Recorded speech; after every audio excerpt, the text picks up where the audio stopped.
La Fundación Ramseyer Dyer ha invitado a un grupo de alumnos junto al profesor Danilo Grasso, quien han trabajado en un proyecto de experimentación. La idea de la Fundación, uno de sus objetivos es que estos espacios sirvan exactamente para esto, ¿no? Para ir testeando cuál es el sentir, cuál es el palpitar de nuestros artistas y su trabajo, digamos, docente con sus alumnos. Es un proyecto de experimentación donde los alumnos han tratado de mirar a través de la mirada de otros artistas. Esto hoy en el arte contemporáneo es muy común, se ve mucho, recrear las obras de otros artistas. Y estos alumnos esperancinos lo han hecho con sumo interés y el resultado, bueno, está aquí para que todos puedan admirarlo. Gracias, chicas, por acompañarnos en esta cuestión de presentar un proyecto. Yo creo que es la primera vez que como docente puedo presentar un proyecto, ¿no?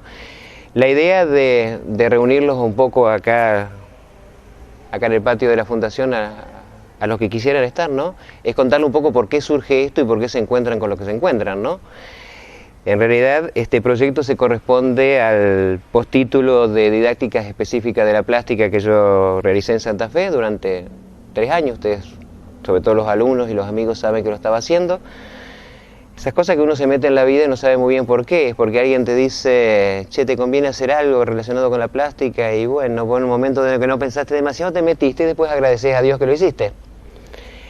Y bueno, este postítulo que en realidad es un postítulo específico en didácticas de la plástica, pero en realidad yo lo hago en didácticas artísticas, perdón, estoy diciendo mal, didácticas artísticas. Yo lo hice en la especialidad de plástica.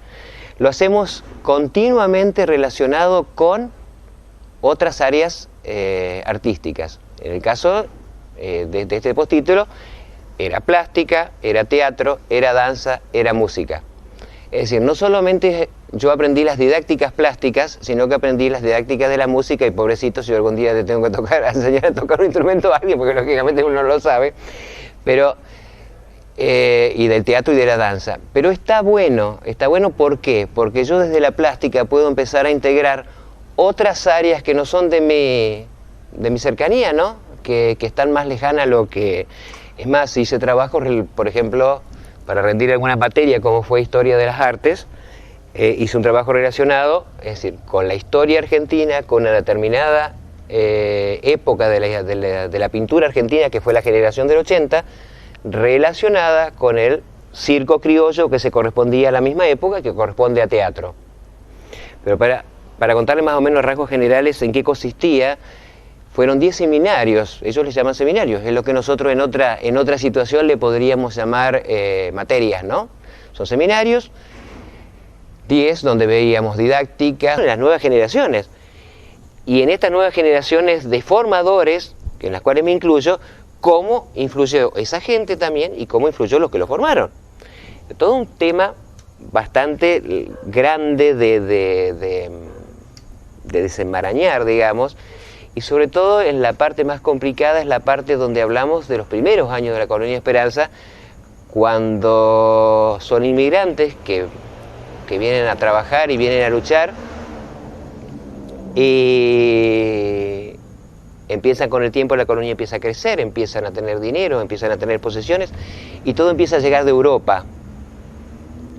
Cuando los inmigrantes, finales del siglo XIX, ya Colonia Esperanza ya es una colonia con los palacios como los de Lehmann y ciertos palacetes que se venían haciendo, se empieza a traer obra de arte de Europa.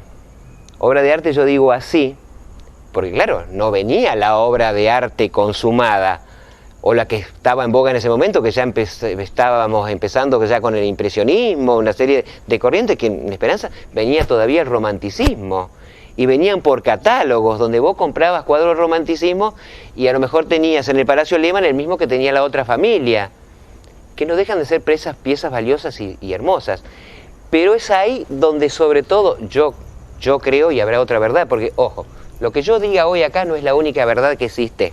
Es decir, es lo que yo creo y lo que yo deduzco, ¿no? Es donde se influye y forma el gusto de los esperancinos. Ese gusto por todo aquello que es muy natural, muy agradable a la vista y muy lindo, ¿no? Entonces, ¿qué pasa en estas nuevas generaciones? Cuando me encuentro algo que no es agradable a la vista, me desagrada.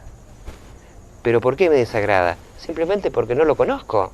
Porque es natural que ante lo que uno no conozca uno reacciona, así, hago así para atrás y digo, ¿qué es esto que yo no entiendo? No entiendo, no me gusta.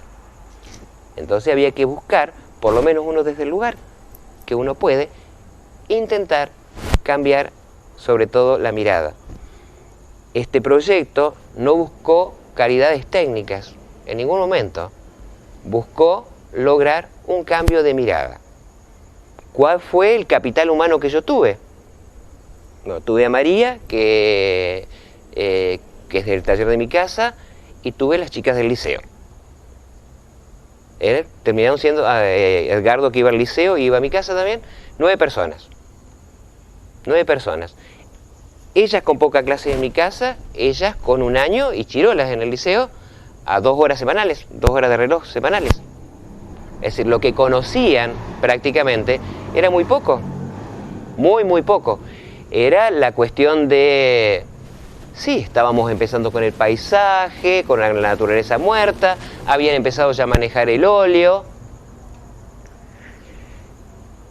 Las elegía ella, no me pregunten por qué las elegía ella, hubiese podido elegir la de tercero o elegir la de segundo, no sé, porque seguramente me inspiraron más confianza o teníamos un acercamiento más grande, porque todas estas cosas, por ahí si hay cosas que no entiendo, no me voy muy por las ramas, párenme. Es la primera charla que doy en mi vida y por ahí me puedo ir yendo, ¿no? Yo creo que estas cosas se logran, más allá de los resultados que uno obtenga, se logran una cosa, y que bueno, eso tiene que ver con el seminario de psicología en la educación, tiene que ver con la confianza y la relación que se forma entre el docente y el alumno.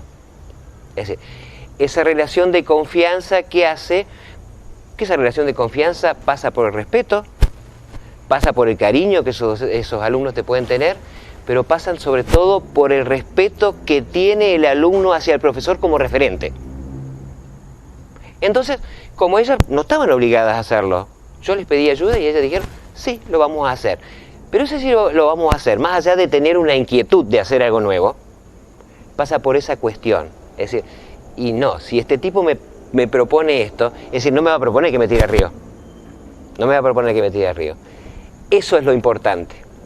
Eso es lo importante que se debe tratar de lograr en un taller.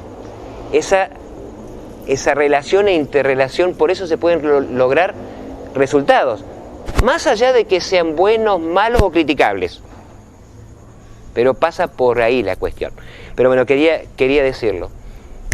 Esta chica tenía pocas herramientas. Entonces, la idea del proyecto era partir de las pocas herramientas que tenían. Partir desde el propio lugar, porque los que me conocen saben que no concibo, es decir, no es que no concibo, lo acepto, pero no lo hago yo, ni como docente, ni como ser humano, ni como artista, quiero decir, es decir, el arte que no sea del propio lugar.